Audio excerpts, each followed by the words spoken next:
ನಮ್ಮಮ್ಮ ಊರಿಗೆ ಹೋಗ್ಬಿಟ್ಟು ಏನೇನೋ ತಗೊಂಡ್ಬಂದವ್ರೆ. ಅಮ್ಮ ಏನೇನು ತಂದಿದ್ಯಾ? ಬೆಡ್ಶೀಟ್ ತಂದಿದ್ದೀನಿ 2. ಆಮೇಲೆ ಹಣ್ಣು ತಂದಿದ್ದೀನಿ. ಆಮೇಲೆ ಮೊಟ್ಟೆ ತಂದಿದ್ದೀನಿ. ಆಮೇಲೆ ಇದು ನೀನು ಹುಟ್ಟಿದ ಹಬ್ಬಕ್ಕೆ ಇಷ್ಟು ಮುಖಾಗಿತ್ತು. ಊರಿಗೆ ಹೋಗ್ಬಿಟ್ಟು ಏನೇನೋ ವ್ಯವಹಾರ ಮಾಡಿಕೊಂಡು ಬಂದವ್ರೆ. ಇಷ್ಟು ದುಡ್ಡು ಕೊಡ್ತವ್ರೆ ಬರ್ತಡೆಗೆ. ಬೆಡ್ಶೀಟ್ ಎಲ್ಲ ತೊಗೊಂಡು ಬಂದವ್ರೆ. ಆಮೇಲೆ ಊರಿಂದ ತೆಂಗಿನಕಾಯಿ ತೊಗೊಂಬಂದವ್ರೆ. ಆಮೇಲೆ ಇಷ್ಟು ತೆಂಗಿನಕಾಯಿ ನಮ್ಮ ತೋಟದ್ದು ತೆಂಗಿನಕಾಯಿ. ದರ್ಶನ್ಗೆ ಒಂದೇ ಒಂದು ಫೋನ್ ಮಾಡಿದ್ವು, ಈ ಥರ ಹೋಗ್ಬೇಕು ಕಣಪ್ಪ ಅಂತ. ಅಂದಿದ ತಕ್ಷಣ ಅಕ್ಕ ಬರ್ತೀನಕ್ಕ ಅಂತೂ ಹಿಂದೆ ಮುಂದೆ ಏನು ಮಾತಾಡಿಲ್ಲ.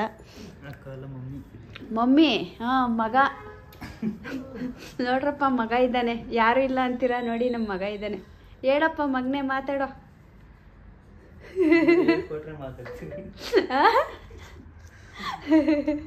ಗಿಫ್ಟ್ ಕೊಟ್ಟಿದ್ದಾರೆ ಮಮ್ಮಿ. ಏನದು?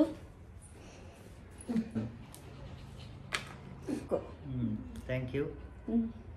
ಇಲ್ಲೊಂದು 10 ರೂಪಾಯಿ ಹಾಕಿ ಕೊಟ್ಟಿದ್ದಾರೆ. ನಮಸ್ತೆ, ಎಲ್ಲರೂ ಹೇಗಿದ್ದೀರಾ? ನಾನಂತೂ ತುಂಬ ಚೆನ್ನಾಗಿದ್ದೀನಿ.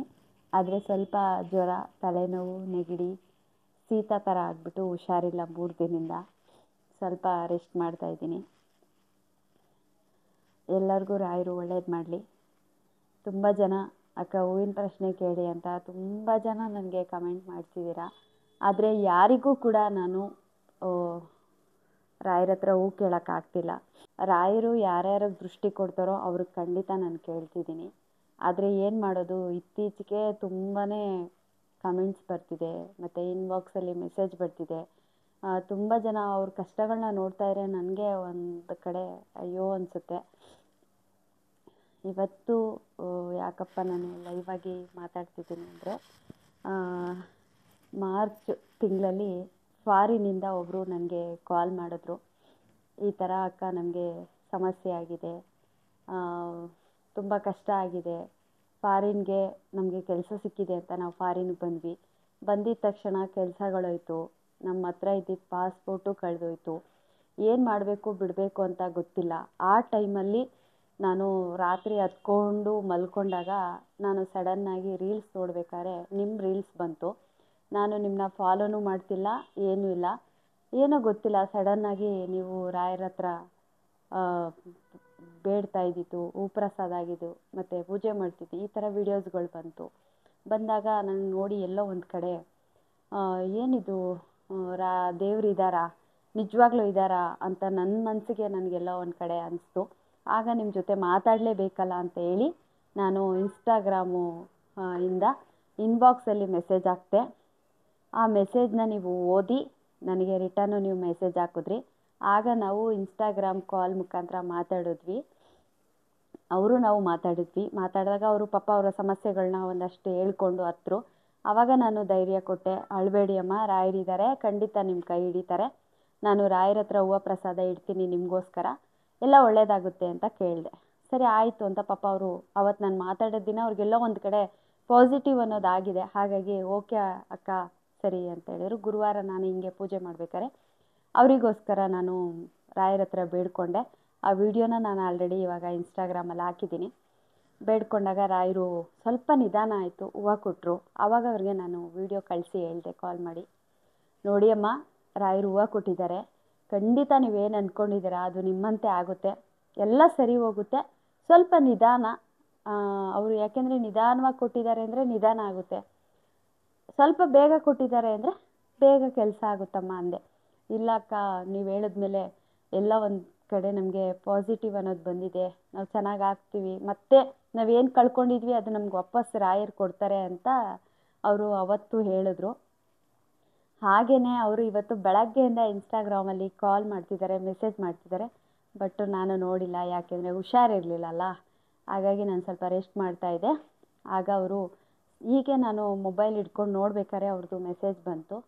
ಸರಿ ಅಂತ ನೋಡಿದೆ. ಆವಾಗ ಅವರು ನನಗೆ ಕಾಲ್ ಮಾಡಿ ಅವರು ಹೇಳಿದ್ರು, ರಾಯರ ಪವಾಡ ನಮಗೆಲ್ಲ ಒಳ್ಳೆಯದಾಯಿತು, ನಾವು ತುಂಬಾ ಚೆನ್ನಾಗಿದ್ದೀವಿ ಅಕ್ಕ, ನಿಮಗೆ ತುಂಬ ಥ್ಯಾಂಕ್ಸ್, ಮತ್ತು ರಾಯರಿಗೆ ಥ್ಯಾಂಕ್ಸ್ ಹೇಳ್ತೀವಿ, ನಾವು ಯಾವಾಗಲೂ ಚಿರಋಣಿಯಾಗಿರ್ತೀವಿ ಅಂತ ಹೇಳಿದ್ರು. ಏನೋ ನನಗೊಂಥರ ಖುಷಿ, ಯಾಕೆಂದರೆ ನಿಜವಾಗ್ಲೂ ನಾನು ರಾಯರ ಸೇವೆ ಮಾಡ್ತಿದ್ದೀನಿ. ಆದರೆ ಯಾವುದೇ ಉದ್ದೇಶ ಇಟ್ಕೊಂಡು ನಾನು ಮಾಡ್ತಿಲ್ಲ. ತುಂಬ ಜನ ಹೇಳ್ತಾರೆ, ಅಯ್ಯೋ ಇವಳು ಬೆಳೆಯೋಕ್ಕೋಸ್ಕರ, ಇನ್ಸ್ಟಾಗ್ರಾಮಲ್ಲಿ ರೀಲ್ಸಲ್ಲಿ ಬೆಳೆಯೋಕ್ಕೋಸ್ಕರ, ಯೂಟ್ಯೂಬ್ ಚಾನಲಲ್ಲಿ ದುಡ್ಡು ಮಾಡೋಕ್ಕೋಸ್ಕರ ಅಂತಾರೆ. ದುಡ್ಡು ಮಾಡ್ಬೋದು, ದುಡ್ಡು ಯಾಕೆ ಮಾಡೋಕ್ಕಾಗಲ್ಲ? ಒಬ್ರಿಗೆ ಹೂವಕ್ಕೆ ಪ್ರಶ್ನೆ ಕೇಳ್ತೀನಿ ಅಂತ ₹100 ಇಟ್ಕೊಂಡ್ರು ನಾನು ಮಾಡ್ಬೋದಲ್ವಾ? ಯಾರ ಹತ್ರನೂ ₹10 ತೊಗೊಳಲ್ಲ. ಅವ್ರು ನಮ್ಮ ಮನೆಗೆ ಯಾರೇ ನಮಗೆ ಗೊತ್ತಿರುವಂಥವ್ರು ಮನೆಗೆ ಬಂದು ನಮ್ಗೆ ಹಿಂಗೆ ಒಳ್ಳೇದಾಯಿತು ಅಂತ ಹೇಳಿ ಅವರು ದುಡ್ಡನ್ನ ಇಡಕ್ಕೆ ಬಂದರು, ಆ ದುಡ್ಡು ಕೂಡ ನಾನು ಮುಟ್ಟಲ್ಲ. ಯಾಕೆಂದರೆ ನಾವು ಕಷ್ಟಪಟ್ಟಿರೋ ದುಡ್ಡೇ ನಮಗೆ ಸಿಗಲ್ಲ. ಇನ್ನು ಅವರು ಕಷ್ಟಪಟ್ಕೊಂಡು ಏನೋ ಪಾಪ ಅವ್ರ ಕಷ್ಟಕ್ಕೆ ಅವ್ರು ಕೇಳ್ತಾರೆ, ಹಂಗಂದ್ಬಿಟ್ಟು ನಾನು ದುಡ್ಡು ತೊಗೊಳಕ್ಕಾಗುತ್ತಾ? ಯೂಟ್ಯೂಬಲ್ಲಿ ಅಂದರೆ ನಾನು ಕಷ್ಟಪಟ್ಕೊಂಡು ವೀಡಿಯೋ ಮಾಡ್ತೀನಿ, ನನಗೆ ಸಂಬಳ ಥರ ಬರುತ್ತೆ. ತಿಂಗಳಿಗೆ ನನಗೆ ಸ್ಯಾಲ್ರಿ ಕೊಡ್ತಾರೆ, ಇಲ್ಲ ಅಂತ ನಾನು ಹೇಳಲ್ಲ. ನನಗೆ ಯೂಟ್ಯೂಬಲ್ಲಿ ಸ್ಯಾಲ್ರಿ ಬರುತ್ತೆ. ಹಾಗಾಗಿ ನಾನು ಯೂಟ್ಯೂಬಲ್ಲಿ ಮಾಡ್ತೀನಿ. ಯೂಟ್ಯೂಬಲ್ಲಿ ವಿಡಿಯೋ ಹಾಕಬೇಕು ಅಂದರೆ ಅಷ್ಟು ಸುಲಭನಾ? ಯೂಟ್ಯೂಬಲ್ಲಿ ನಾವು ವಿಡಿಯೋ ಹಾಕ್ತೀವಿ ಅಂದರೆ ಅಷ್ಟು ಸುಲಭ ಅಲ್ಲ. ಯೂಟ್ಯೂಬ್ ವಿಡಿಯೋ ಮಾಡಬೇಕು ಅಂತ ಅಂದರೆ ಯೂಟ್ಯೂಬ್ಗೆ ವಿಡಿಯೋಗಳು ಮಾಡಬೇಕು, ಅದನ್ನು ಜಾಯಿನ್ ಮಾಡಬೇಕು, ವಾಯ್ಸ್ ಡಬ್ ಮಾಡಬೇಕು, ಮಾತಾಡಬೇಕು. ಹಾಗಾಗಿ ಯಾವುದು ಕಷ್ಟಪಡದೆ ಏನೂ ಆಗಲ್ಲ. ಯೂಟ್ಯೂಬಲ್ಲಿ ನನಗೆ ಸ್ಯಾಲ್ರಿ ಬರ್ತಿದೆ ಅಂದರೆ ನಾನು ಕಷ್ಟಪಡ್ತಿದ್ದೀನಿ, ವಿಡಿಯೋ ಮಾಡ್ತಿದ್ದೀನಿ, ನನಗೆ ಗೊತ್ತಿರೋವಂಥ ವಿಷಯಗಳನ್ನ ತಿಳಿಸ್ಕೊಡ್ತಿದ್ದೀನಿ ಅಷ್ಟೇ. ನನಗೆ ಯೂಟ್ಯೂಬ್ ಅವ್ರು ಕೊಡ್ತಿದ್ದಾರೆ ದುಡ್ಡನ್ನ. ಯಾವುದೇ ಥರ ಹೂವು ಪ್ರಶ್ನೆ ಕೇಳೋರ ಹತ್ರ ಯಾರ ಹತ್ರನೂ ನಾನು ಇದುವರೆಗೂ ಒಂದು ₹10 ಕೊಡಿ ಅಂತ ಕೇಳಲಿಲ್ಲ. ನಾನು ಕೇಳೋದು ಇಲ್ಲ. ನಮಗೆ ರಾಯರು ಬೇಕು ಅಂದರೆ ದುಡ್ಡು ಮುಟ್ಬಾರ್ದು, ದುಡ್ಡು ಬೇಕು ಅಂದರೆ ನಮ್ಮಿಂದ ರಾಯರು ದೂರ ಆಗಿಬಿಡ್ತಾರೆ. ಹಾಗಾಗಿ ನನಗೆ ರಾಯರು ಬೇಕು, ನನಗೆ ದುಡ್ಡು ಬೇಡ. ಸಾಕು, ರಾಯರು ಹೊಟ್ಟೆ ತುಂಬ ಊಟ ಕೊಟ್ಟಿದ್ದಾರೆ, ಒಳ್ಳೆ ಬಟ್ಟೆ ಕೊಟ್ಟಿದ್ದಾರೆ, ನೆಮ್ಮದಿಯಾಗಿ ಜೀವನ ಮಾಡೋಕ್ಕೆ ಒಂದು ಗೂಡು ಕೊಟ್ಟಿದ್ದಾರೆ. ಬಾಡಿಗೆ ಮನೆ ಆದ್ರೂ ನೆಮ್ಮದಿಯಾಗಿದ್ದೀವಿ, ಇದಕ್ಕಿಂತ ಇನ್ನೇನು ಬೇಕು? ಇಷ್ಟೆಲ್ಲ ರಾಯರು ಕೊಟ್ಟಿರುವಾಗ ನನಗೆ ಯಾಕೆ? ಕಷ್ಟ ಇದೆ, ಕಷ್ಟಪಟ್ಟು ದುಡಿಯೋಣ, ಕಷ್ಟಪಟ್ಟು ದುಡಿತೀನಿ. ನಾನು ಕಷ್ಟಪಡ್ತೀನಿ. ಸುಮ್ಮನೆ ಕೂತ್ಕೊಂಡ್ರೆ ಯಾರು ಕೊಡ್ತಾರೆ? ಸುಮ್ಮನೆ ಕೂತ್ಕೊಂಡ್ರೆ ಯಾರೂ ಕೊಡೋಲ್ಲ. ನಾನು ದುಡಿತೀನಿ. ನಾನು ತಿಂಗಳು ಆಯಿತು ಇಷ್ಟು ಅಂತ ನಾನು ಸಂಪಾದನೆ ಮಾಡ್ತೀನಿ. ನನಗೆ ಬರೋ ಸಂಪಾದನೆಯಲ್ಲಿ ನನ್ನ ಮನೆ ಜೀವನ ನಡೆಸ್ಕೊಂಡು, ನನ್ನ ಅಮ್ಮನ ನೋಡಿಕೊಂಡು, ನನ್ನ ಫ್ಯಾಮಿಲಿನ ನಾನು ನೋಡ್ಕೊಂಡು ಹೋಗ್ತಿದ್ದೀನಿ. ಯಾರ ಹತ್ರನೂ ಇದುವರೆಗೂ ಹಿಂಗೆ ಕೈ ಚಾಚಿಲ್ಲ. ರಾಯರ ಹತ್ರ ಮಾತ್ರ ಹಿಂಗೆ ಚಾಚ್ತೀನಿ, ಯಾವಾಗಲೂ ಚಾಚ್ತೀನಿ. ನಾನು ಏನಾದರೂ ರಾಯರ ಹತ್ರ ಮಾತ್ರ ಕೇಳ್ತೀನಿ ಅಷ್ಟೇ ಹೊರತು ನಾನು ಯಾರ ಹತ್ರನೂ ಕೈ ಚಾಚಲ್ಲ. ಅದು ನನಗೆ ಬಂದೂ ಇಲ್ಲ. ನಮ್ಮ ಮನೆಯವರು ನಮ್ಗೆ ಅದನ್ನು ಕೈ ಚಾಚಿ ಅಂತ ತಾಯಿ ಯಾವತ್ತೂ ನನಗೆ ಹೇಳ್ಕೊಟ್ಟಿಲ್ಲ. ನನ್ನ ಆತ್ಮಕ್ಕೆ ನಾನು ಕರೆಕ್ಟಾಗಿದ್ದೀನಿ. ರಾಯರು ನನ್ನನ್ನು ಆಯ್ಕೆ ಮಾಡ್ಕೊಂಡಿದ್ದಾರೆ ಅಂದರೆ ಅದಕ್ಕಿಂತ ಇನ್ನೇನು ಬೇಕು? ಯಾರೇನಾದರೂ ಮಾತಾಡ್ಕೊಳ್ಳಿ, ಆದರೆ ರಾಯರೇ ನನ್ನನ್ನು ಆಯ್ಕೆ ಮಾಡಿಕೊಂಡು ಅವ್ರ ಸೇವೆನ ಮಾಡಿಸ್ಕೊಟ್ಟಿದ್ದಾರೆ ಅಂದರೆ ಇದಕ್ಕಿಂತ ಇನ್ನೇನು ಬೇಕು ಪುಣ್ಯ? ಹೂವು ಪ್ರಶ್ನೆ ಕೇಳಿದ್ರೆ ಅದಕ್ಕೊಂದು 16 ಮಾತಾಡ್ತೀರಾ. ಹೂವು ಪ್ರಶ್ನೆ ಕೇಳಿರ್ತೀನಿ, ಒಳ್ಳೇದಾಗಿರೋರ್ಗೆ ಗೊತ್ತು. ಎಷ್ಟೋ ಜನಕ್ಕೆ ಒಳ್ಳೇದಾಗಿದೆ. ಮೊನ್ನೆ ಐಸಿನಲ್ಲಿತ್ತು ಪಾಪು, ಅವ್ರು ತುಂಬ ಬೇಡ್ಕೊಂಡ್ರು. ನಾನು ರಾಯರ ಹತ್ರ ಕೇಳಿಕೊಂಡೆ, ಹೂವು ಪ್ರಸಾದ ಕೊಟ್ಟರು, ಮಗು ಹುಷಾರಾಯಿತು. ಇವತ್ತು ಮಗುನ ಮನೆಗೆ ಕರ್ಕೊಂಡು ಹೋಗಿದ್ದಾರೆ. ಅದನ್ನೆಲ್ಲ ನಾವು ವಿಡಿಯೋ ಮಾಡಿಬಿಟ್ಟು ಯೂಟ್ಯೂಬಲ್ಲಿ ಹಾಕೋಕ್ಕಾಗುತ್ತಾ? ಫಾರಿನಿಂದ ನನಗೆ ಕಾಲ್ ಮಾಡಿ ಮಾತಾಡಿದ್ದು ಅವ್ರು ನನ್ನ ಹತ್ರ ರೆಕಾರ್ಡ್ಸ್ ಇದೆ. ಹಂಗೆ ಅಂದ್ಬಿಟ್ಟು ನಾನು ಹಾಕೋಕ್ಕಾಗಲ್ಲ. ಪಾಪ ಅವ್ರ ಪರ್ಸ್ನಲೆಲ್ಲ ನನ್ನ ಹತ್ರ ಹೇಳ್ಕೊಂಡ್ರು. ಅವರು ಹೆಂಗೆಲ್ಲ ಕಷ್ಟಪಟ್ಟರು, ಪ್ರತಿಯೊಂದನ್ನು ಹೇಳ್ಕೊಂಡ್ರು. ಅದನ್ನೆಲ್ಲ ನಾನು ಹಾಕೋಕ್ಕಾಗಲ್ಲ. ಯಾರಾದರೂ ಬೆಳೀತಿದ್ದಾರೆ ಅಂದರೆ ಬೆಳೆಯೋಕ್ಕೆ ಅವಕಾಶ ಕೊಡಿ. ಅದನ್ನು ಬಿಟ್ಟು ಸುಮ್ಮನೆ ಎಲ್ಲೋ ಕೂತ್ಕೊಂಡು ಕಮೆಂಟ್ ಹಾಕೋದು, ಆ ಥರ ಎಲ್ಲ ಮಾಡೋಕ್ಕೆ ಹೋಗ್ಬೇಡಿ. ಅಷ್ಟು ಸುಲಭ ಅಲ್ಲ ವಿಡಿಯೋಗಳು ಮಾಡೋದು ಅಂತ ಅಂದರೆ. ನೀವು ಸುಲಭ ಅಂದ್ಕೊಂಡ್ಬಿಟ್ಟಿದ್ದೀರಾ. ತುಂಬಾ ಕಷ್ಟ ಇದೆ. ಕಷ್ಟಪಟ್ಟರೆ ಮೇಲೆ ಬಂದಿರೋದು. ಇವತ್ತು ನಾನು ಕಷ್ಟಪಟ್ಕೊಂಡೇ ಮೇಲೆ ಬಂದಿರೋದು ಹೊರತು ಸುಮ್ಮನೆ ವಿಡಿಯೋ ಹಾಕ್ಬಿಟ್ರೆ ಅಷ್ಟು ಸುಲಭವಾಗಿ ವಿಡಿಯೋ ಹೋಗ್ಬಿಡಲ್ಲ. ಕಷ್ಟಪಡಬೇಕು, ಕಷ್ಟಪಟ್ಟು ವಿಡಿಯೋಗಳು ಮಾಡಬೇಕು. ವಿಡಿಯೋಗಳು ಹಾಕಿದ್ರೇ ಹೋಗೋದು. ನನ್ನ ಜೀವನದಲ್ಲಿ ಏನು ನಡೀತದೆ, ನಮ್ಮ ಮನೇಲಿ ರಾಯರು ಹೆಂಗಿದ್ದಾರೆ, ಯಾವ ರೀತಿ ನಮಗೆ ಹೂಪ್ರಸಾದ ಆಗುತ್ತೆ, ಎಷ್ಟು ಜನಕ್ಕೆ ಒಳ್ಳೆಯದಾಗಿದೆ, ಅದನ್ನೆಲ್ಲ ನಾನು ರಿಯಾಲಿಟಿ ತೋರಿಸ್ತೀನಿ. ಕೆಲವ್ರು ಹೇಳ್ತಾರೆ ಕಟ್ ಮಾಡಿಬಿಟ್ಟು ಹಾಕ್ತಾರೆ ಅಂತ. ಹೌದು, ಕಟ್ ಮಾಡಿಬಿಟ್ಟೆ ನಾನು ರೀಲ್ಸ್ನ ಹಾಕೋದು, ವೀಡಿಯೋಗಳನ್ನ. ಯಾಕೆಂದರೆ ಅಷ್ಟುದ್ದ ಇರುತ್ತೆ ಲೆಂತು, ಅಷ್ಟುದ್ದ ಲೆಂತ್ನ ನಾನು ಹಾಕೋಕ್ಕಾಗಲ್ಲ. ಹಾಗಾಗಿ ಸ್ವಲ್ಪ ನಾನು ಅದನ್ನು ಕಟ್ ಮಾಡೇ ಹಾಕ್ತೀನಿ. ರಾಯರು ಹೂವು ಕೊಟ್ಟಿದ್ದಾರೆ ಅಂದರೆ ರಿಯಲ್ಲಾಗಿ ಯಾರೋ ಒಬ್ಬರು ಹೇಳ್ತಾರೆ ಕಡ್ಡಿ ಹಾಕ್ಕೊಂಡು ಹಿಂಗೆ ಎಳೆದು ಬಿಡ್ತಾರೆ, ದಾರ ಹಾಕ್ಕೊಂಡು ಎಳೆದು ಬಿಡ್ತಾರೆ ಅಂತ. ಆ ಥರ ಎಲ್ಲ ಮಾಡುವಾಗಿದ್ದಿದ್ರೆ ಯಾಕೋ. ಇನ್ನೊಂದು ತಿಳ್ಕೊಳ್ಳಿ, ನಾನು ಎಷ್ಟೋ ಜನ ನಮ್ಮ ಮನೆಗೆ ಬಂದು ಪ್ರತ್ಯಕ್ಷವಾಗಿ ರಾಯರು ಹೂಪ್ರಸಾದ ಕೊಡೋದನ್ನು ಪ್ರತ್ಯಕ್ಷವಾಗಿ ನೋಡಿರೋರು ತುಂಬ ಜನ ಇದ್ದಾರೆ. ನಾನೇನಾದರೂ ಇಲ್ಲಪ್ಪ, ನಾನೇ ವಿಡಿಯೋ ಕಾಲ್ ಮಾಡಲ್ಲ, ಏನೂ ಇಲ್ಲ, ನಾನು ಹೂವು ಪ್ರಸಾದ ಕೇಳಿಬಿಟ್ಟು ನಾನು ಹೇಳ್ತೀನಿ, ಇಲ್ಲ ನಮ್ಮ ಮನೇಲಿ ಯಾರು ಡೈರೆಕ್ಟ್ ನಾನು ಹಂಗೆಲ್ಲ ಬಿಡಲ್ಲ, ಹಂಗೆ ಹಿಂಗೆ ಇದ್ದರೆ ತಪ್ಪು ತಿಳ್ಕೊಬೇಕು. ನಮ್ಮ ಮನೆಗೆ ಡೈರೆಕ್ಟ್ ಬಂದು ಹೂಪ್ರಸಾದ ಕೇಳಿ ಕಣ್ಣಾರ ನೋಡಿರೋರು ತುಂಬ ಜನ ಇದ್ದಾರೆ. ತುಂಬ ಜನ ಇದ್ದಾರೆ. ಹಾಗಾಗಿ ಇದರಲ್ಲಿ ಯಾವುದೇ ಥರ ಯಾರ ಜೊತೆ ಆಟ ಆಡಿದ್ರೂ ರಾಯರ ಜೊತೆ ಆಟ ಆಡಬಾರ್ದು ಅಲ್ವಾ. ನಾನೇನಾದರೂ ರಾಯರ ಜೊತೆ ಆಟ ಆಡಿದ್ರೆ ರಾಯರು ಬಿಡ್ತಾರಾ? ಹಾಂ, ಆ ಥರ ಸುಳ್ಳುಗಳು ಹೇಳ್ಕೊಂಡು ಇದು ಮಾಡಿದ್ರೆ ಈಗ ಎಷ್ಟೋ ಜನಕ್ಕೆ ಒಳ್ಳೆಯದಾಗಿದೆ, ಅದೆಲ್ಲ ಸುಳ್ಳ? ಎಷ್ಟೋ ಜನಕ್ಕೆ ನಮ್ಮ ಮನೇಲಿ ಹೂವು ಪ್ರಶ್ನೆ ಕೇಳಿದ್ಮೇಲೆ ಎಷ್ಟು ಸುಮಾರು ಜನ ಅವ್ರದ್ದೆಲ್ಲ ವೀಡಿಯೋಗಳನ್ನ ನಾನು ಹಾಕೋಕ್ಕಾಗಲ್ಲ. ಹಾಗಾಗಿ ನಂಬಿಕೆ ಇಡಬೇಕಷ್ಟೇ. ನಾನು ಹೇಳೋದು, ಬೇರೆಯವ್ರ ಬಗ್ಗೆ ನಾವು ತಲೆ ಕೆಡಿಸ್ಕೊಳ್ಳೋ ಬದಲು ನಮ್ಮ ಬಗ್ಗೆ ನಾವು ತಲೆ ಕೆಡಿಸ್ಕೊಳ್ಳೋಣ. ಅವ್ರು ಬೆಳೆದಿದ್ದಾರೆ ಅಂದರೆ ವೀಡಿಯೋಸ್ ಹಾಕ್ಕೊಂಡೇ ರಾಯರ ಹೆಸ್ರು ಹೇಳ್ಕೊಂಡೇ ಬೆಳೆದ್ಬಿಟ್ಲು, ರಾಯರ ಹೆಸ್ರು ಹೇಳ್ಕೊಂಡೇ ದುಡ್ಡು ಮಾಡ್ತಿದ್ದಾಳೆ. ಏನು ದುಡ್ಡು ಮಾಡ್ತಿದ್ದೀನಿ? ಎಷ್ಟು ದುಡ್ಡು ಮಾಡಿದ್ದೀನಿ? ಎಷ್ಟು ಮಾಡಿಲ್ಲ, ನಿಯತ್ತಾಗಿ ದುಡಿತಿದ್ದೀನಿ. ಆತ್ಮಕ್ಕೆ ಒಪ್ಪೋ ಹಾಗೆ, ರಾಯರಿಗೆ ಒಪ್ಪೋ ಹಾಗೆ ನಿಯತ್ತಾಗಿ ದುಡಿತಿದ್ದೀನಿ. ಕಷ್ಟಪಡ್ತಾ ಇರೋದಕ್ಕೆ ರಾಯರು ನನಗೆ ಕೈ ತುಂಬ ಕೊಡ್ತಿದ್ದಾರೆ. ಕಷ್ಟಪಡೋದಕ್ಕೆ ರಾಯರು ಕೈ ತುಂಬ ಕೊಡ್ತಿದ್ದಾರೆ. ಕಷ್ಟಪಡದೆ ಏನೂ ಸಿಗಲ್ಲ. ನಾನು ಮಾಡೋ ಸೇವೆಗೆ ರಾಯರು ನನಗೇನು ಫಲ ಕೊಡಬೇಕೋ ನನಗೆ ಕೊಡ್ತಿದ್ದಾರೆ. ಅದರಲ್ಲಿ ಬರೋದ್ರಲ್ಲಿ ನಿಮಗೆ ಕಾಣ್ತಾ ಇರ್ಬೋದು, 2 ಗೋಲ್ಕ ಇಟ್ಟಿದ್ದೀನಿ. 2 ಗೋಲ್ಕ ನನಗೇನು ಬರುತ್ತೋ, ನನಗೆ ಬರೋದ್ರಲ್ಲಿ ಅಲ್ಲಿ ನಾನು ಏನು ಆಗಬೇಕು, ರಾಯರಿಗೆ ಏನು ಸೇರಬೇಕೋ ಮತ್ತು ಕೊರಗಜ್ಜ ಸ್ವಾಮಿಗೆ ಏನು ಸೇರಬೇಕೋ ಅದಕ್ಕೋಸ್ಕರನೇ ನಾನು ಉಂಡೆ ಮಾಡಿ ಇಟ್ಟಿದ್ದೀನಿ. ಉಂಡೆಗೆ ಹಾಕ್ತಾಯಿದ್ದೀನಿ. ಒಬ್ಬಳೇ ಚೆನ್ನಾಗಿರಬೇಕು ಅಂತಲ್ಲ, ಯಾಕೆಂದರೆ ಇವಾಗ 3 ದಿವಸದಿಂದ ಹುಷಾರಿಲ್ಲ. ನಾವು ಚಿನ್ನ, ದುಡ್ಡು, ಮನೆ, ಕಾರು, ಒಡವೆ ಅಂತೀವಿ. ಆದರೆ ಸ್ವಲ್ಪ ಮನುಷ್ಯನಿಗೆ ಆರೋಗ್ಯ ಕೆಡ್ತು ಅಂದರೆ ಏನೂ ಬೇಡ ಕಣಪ್ಪ.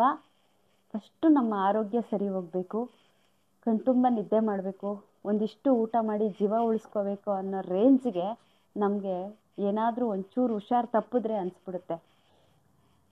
ನಮ್ಮ ಆರೋಗ್ಯ ಯಾವಾಗಲೂ ಅಷ್ಟೇ, ನಾವು ದೇವ್ರ ಹತ್ರ, ರಾಯರ ಹತ್ರ ಬೇಡ್ಕೊಂಡ್ರೆ ನಮ್ಮ ಆರೋಗ್ಯನ ಸರಿಯಾಗಿಡಪ್ಪ, ನಮ್ಮನ್ನು ಆರೋಗ್ಯ ಮತ್ತು ಆಯಸ್ಸು 2 ಕೊಡಪ್ಪ ಅಂತ ನಾವು ಕೇಳ್ಕೋಬೇಕು.